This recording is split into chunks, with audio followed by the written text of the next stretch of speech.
Tere hommikust, kallid televaatajad! Alanud on järjekordselt füüsikaminutid ja kuna kevad on käes ja räägitakse, et liigub ringi kevadväsimus, siis täna me uurime sidrunit.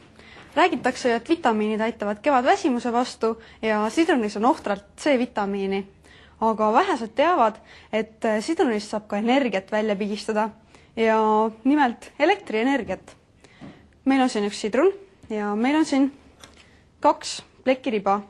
Üks on tsingist, teine on vasest ja neid nimetame elektroodideks. Ja kuidas me selle energia siit kätte siis saame? Et ma arvan, et ma pistan nad siia sisse ja vaatan, mis juhtub. Sidrun on selline mahlane ja paksu koorega ja surun neid siia sisse. Niimoodi. Nüüd nad on siin sees, nad on määrinud ära laua ja vaatame, kus elekter tuleb. Mul on siin üks multimeeter ja ma vaatan, kas tuli pinget. Ja tuli küll, peaaegu et kohe 1 volt. Nii, aga mida me saame 1 voldiga teha? Proovime pirni põlema panna. Mul on siin üks diood, tillukene, ja nüüd ma panen siia juhtmed sidruni külge ja vaatame. Ei läinud põlema. Kohe mitte midagi ei juhtu. Äkki ma panin valet pidi juhtmed. Proovime uuesti. Ei, 1 voldist ilmselt ei aita. Et tegelikult ma katsetasin ka ja tuli välja, et selle väikse dioodi põlema panemiseks oli mul vaja 9 sidrunit. Ja need 9 sidrunit on siin ilusti virnes. Ja mõõdame, mis siis siit välja tuleb. Võtame siit 1 otsa. Ja teise otsa. Ja tuli peaaegu et 3 volti. Oot, aga meil on siin 1 sidrun ja siin on 9 sidrunit. Ja tegelikult ongi asi niimoodi, et elektril on veel üks tähtis iseloomustaja ja see on voolutugevus. Ja see 1 sidrun annab ka seda voolutugevust liiga vähe välja, lisaks sellele, et liiga vähe pinget tuleb. Ja sellepärast panime siia 3 sidrunit selleks, et saada suuremat pinget ja ülejäänud 6 sidrunit selleks, et saada rohkem voolu. Ja proovime nüüd lampi põlema panna. Võtame siit juhtmed, paneme need kokku, siis on kindel ühendus, niimoodi, siit teine juhe ja pirn põleb. Ja ma nüüd natuke vilgutan, siis on paremini näha. No nii, tilluke pirn põleb, 9 sidrunit, mitte just liiga hea tulemus. Aga siin on üks natuke suurem pirn ka, et ma nüüd vahetan nendel kohad ära ja vaatame, kas see suurem ka põlema läheb.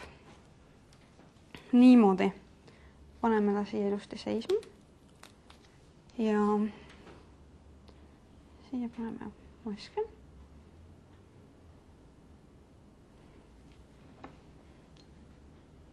Nii, ja põleb. Ja isegi suurem diood põleb.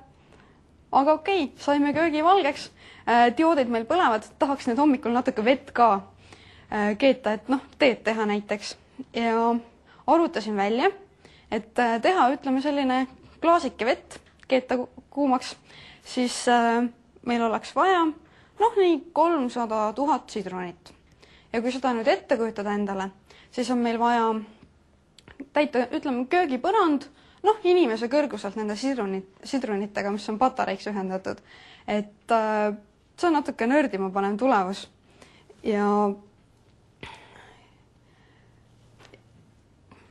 Ja siis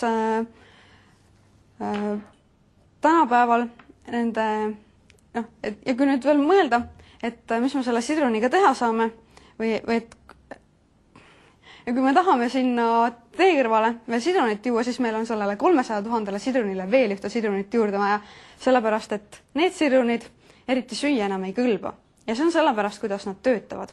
Me panime siia 2 metalli sisse ja need on erinevad metallid selleks, et siit elektrit kätte saada.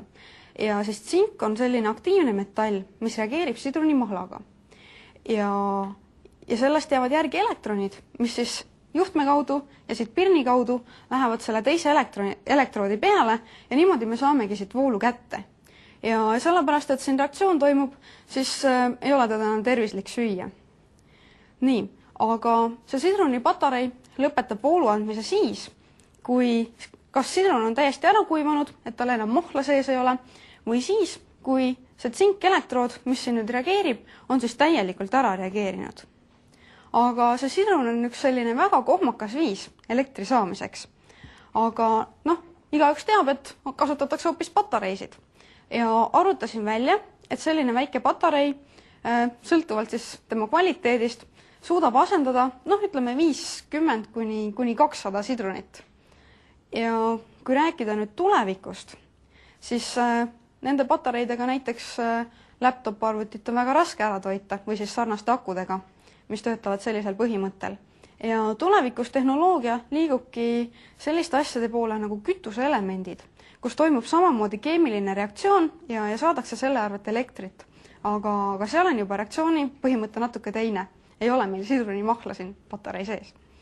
Ja kes nüüd tahab ise veel midagi ehitada, siis kuulake meie järgmist lõiku, kus räägitakse kevadistest tegemistest. Seniks aga kena päeva ja vältige kevadstressi!